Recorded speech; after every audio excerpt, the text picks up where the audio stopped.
Kwenye challenge zangu leo nimekutana na mshikaji hapa, nataka nione anajibu vizuri. Poa. Oh, mkali vipi? Vipi mkali? Mimi kuna challenge hapa nakuulize. Fresh upo tayari? Kama kawaida, fresh. Wote utaisikia hapa hapa kama mbaya nzuri fresh. Au unaonaje? Vipi?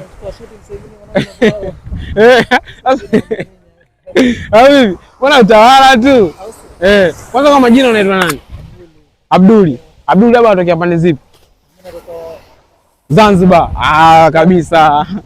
Kameramani ndo anapotokea Zanzibar sasa. Mimi mwenyewe naendaga kugusa gusa. Labda tangia upo Zanzibar huko. Upo hapa. Yaani kabla ya challenge nakuuliza maswali. Tangia upo Zanzibar hadi upo hapa, nini ambacho kimekufanya kutoka Zanzibar hadi umekuja hapa bara hapa? Ni mambo yangu tu ya familia, ni maisha. Siri yangu tu hiyo. Hiyo siri yako ya maisha. Wenyewe wanasema maisha siri. Okay, sawa. Tunakuja katika challenge yetu. Umeona? Kwenye gari hapo kuna mtu ambaye ana virusi vya ukimwi. Kuna milioni 50 cash. Utafanya naye mapenzi kama upo tayari. Milioni 50 cash.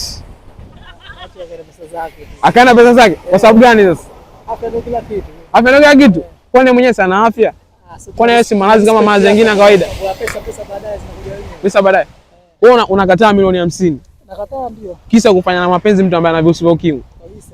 Sasa wewe labda nini ambacho kingekushawishi ukafanya mapenzi na mtu ambaye ana virusi vya ukimwi usiache milioni 50?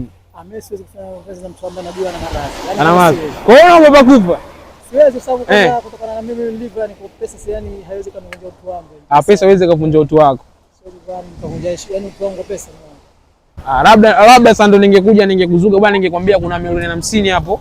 Kuna mtu atakayofanya naye mapenzi itakupa milioni 50, ungekubali? Mbona wengi huko nimwambia fast, twende sasa, twende. Hao sio bongo, sio Zanzibar. Mnajiheshimu wewe. Basi big up mwanangu, umetisha. Bwana yeye msimamo wake mshikaji anasema vipi? Hawezi kufanya mapenzi na mtu ambaye ana virusi vya ukimwi kulinda afya yake. Ametisha sana, big up.